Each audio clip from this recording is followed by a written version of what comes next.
Picture it as dawn. Two armies have assembled on the plain of Kurukṣetra. Dharmakshetra Kurukṣetra, as the very first verse of the Gita announces it, the field of Dharma, the field of the Kurus. Conches have already been blown. The sound has crossed the sky and come back as an echo. And now, at the request of the Pandava prince Arjuna, his charioteer has driven their white chariot to the center of the no-man's land between the two armies, so that Arjuna can survey what is arrayed against him. He surveys it. He sees uncles. He sees teachers. He sees cousins he grew up beside. And something happens to him that the entire Bhagavad Gītā exists to diagnose and cure. His bow, the great Gāṇḍīva, a weapon described in the epic as given by the god Agni, begins to slip from his hand. This is where the Gita begins, psychologically, not with a philosophical lecture, with a man whose hand will no longer hold what it has always held. In chapter 1, verse 28, Arjuna speaks his first words of collapse. Arjuna uvacha, drishtve mam svajanam, Krishna yuyutsum samupastitam, siddhanti mama gatrani, mukham cha parishushati. Arjuna said, O Krishna, seeing my own kinsmen arrayed for battle here and intent on killing each other, my limbs are giving way and my mouth is drying up.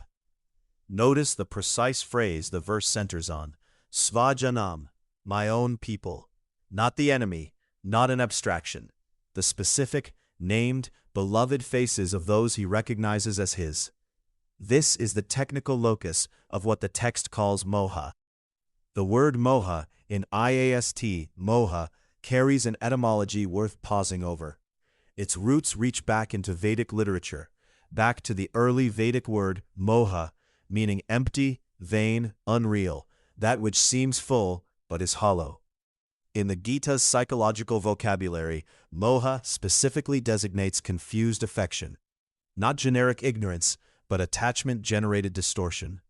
It is what happens when love becomes so entangled with self-identification that it can no longer perceive clearly. The word for what generates it here is svajanatva, IAST svajanatva, the condition of ownness, the felt sense that these particular people are mine. Arjuna's ego, saturated with this svajanatva, tips him into what the text calls shoka and moha together, grief and delusion, arising from the same root. The next verse, chapter 1, verse 29, makes the psychology physical. Vepatush cha sharire me, Roma harshascha jayate, Gāṇḍīvam sramsate hastat, tvak chaiva paridahyate. My whole body is trembling, and my hair is standing on end. My bow, Gāṇḍīva, is slipping from my hand, and my skin is burning. Commentators across centuries have been struck by this. The warrior who has survived campaigns, who has faced divine opponents, who carries a bow given by fire itself, this man cannot hold his weapon because he is looking at his own grandfather. The Gāṇḍīva slipping from the hand is not a dramatic gesture. It is the text's image for something precise. Moha does not destroy the will from outside. It dissolves it from within by reframing what is real and what matters. Arjuna's collapse continues through the remainder of chapter 1. He speaks at length about the destruction of family lineage, about the suffering of women left widowed, about the sin of killing teachers. His arguments are philosophically structured. But this is one of the Gita's most important observations, and Krishna's most important diagnostic move. In chapter 2, verse 2, Krishna does not comfort Arjuna. He names the condition. He calls it kashmalam, impurity, defilement of mind, and then anarya, unworthy of a noble person. He explicitly refuses to validate it as genuine ethical insight. The reason for this refusal is named by Arjuna himself in what becomes the conceptual peak of Moha's self-presentation. Chapter 2, verse 7, Karpanya dosho pahata svabhavaha, prichami twam, dharma sammudha cheta. My heart is overpowered by the taint of pity.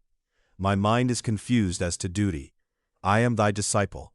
Instruct me, who have taken refuge in thee. The compound karpanya dosha is worth holding still for a moment. Karpanya comes from the word for a miser, a pauper. It means a kind of shrunken, petty weakness, a failure of spirit that hoards sentiment instead of moving into action. The Gáṇḍīva commentator Vishvanatha Chakravarti Thakura glosses it plainly. Giving up my natural courage as a kshatriya is my weakness. And immediately following it, dharma sammudha cheta. My mind is confused, bewildered, stupefied as to dharma. This is Moha's characteristic move. It does not announce itself as confusion. It presents to its host as principled restraint, as deep feeling, as moral seriousness. Arjuna is not pretending to be ethical. He genuinely believes his paralysis is insight. This is why the tradition treats Moha as more dangerous than ordinary desire. Desire knows what it wants. Moha does not know that it does not know. Think of a parent watching a child in genuine trouble, not imagined trouble, real trouble, a young adult making choices that seem increasingly self-destructive. The parent has tried everything they know, and now they find themselves unable to say the hard thing, unable to draw the line that might save the relationship and the child both, because the love feels too large, too certain, too important to risk. They tell themselves they are being patient. They tell themselves they understand their child better than anyone. What they cannot see, what Moha obscures, is that the very intensity of the attachment has disabled the judgment that love is supposed to serve. They are not failing to love enough. They are loving in a way that has lost its sight. This is svajanatva as a psychological trap. The problem is not the feeling. The problem is the feeling's claim to also be the map. Krishna, having diagnosed the condition, does not cure it quickly. The remaining 16 chapters of the Gita are the antidote, carefully administered. But midway through chapter 2, he offers a map of how Moha is generated. And this map remains one of the most precise causal analyses in any contemplative literature. Dhyayato vishayan pumsa, sangas teshu pajayate, sangat sanjayate kama, kamat krodho abhijayate, krodhad bhavati sammoha, sammohat smriti vibrama, smriti brahmshad buddhinasho, buddhinashat pranashyati. When a man constantly thinks about objects, attachment for those objects arises. From attachment is born desire, and from desire is born anger. From anger comes delusion. From delusion comes loss of memory. From loss of memory comes destruction of intellect. And once the intellect is destroyed, he perishes. This sequence, called across centuries the ladder of fall, is worth moving through slowly. Dhyana here does not mean meditation in the elevated sense. It means constant mental dwelling on something, the mind returning again and again to a person or object. From that dwelling, sangha arises, attachment, the sticking of the mind to the thing. From attachment, kama, desire, not necessarily sensual desire, but the driven need to have the thing remain as it is, to control the outcome. When reality refuses the desired shape, krodha arises, anger. And from anger, sammoha, the intensive form of moha, with the prefix sam meaning complete, total. Sammoha is not ordinary confusion. Sammoha is the condition where a person can no longer distinguish what they should do from what they should not do. An angry man, the commentary tradition notes, abuses even a teacher. He has lost the interior compass entirely. What follows sammoha is smriti vibrama, IAST, smriti vibrama, the wandering, the bewilderment of memory, not forgetting where you put your keys, forgetting who you are, what you value, what you once clearly knew about right action. And from smriti vibrama comes buddhi nasha, the destruction of the discriminative intellect itself, the faculty that ordinarily separates the real from the apparent, the permanent from the passing. And from there, pranashyati, he perishes.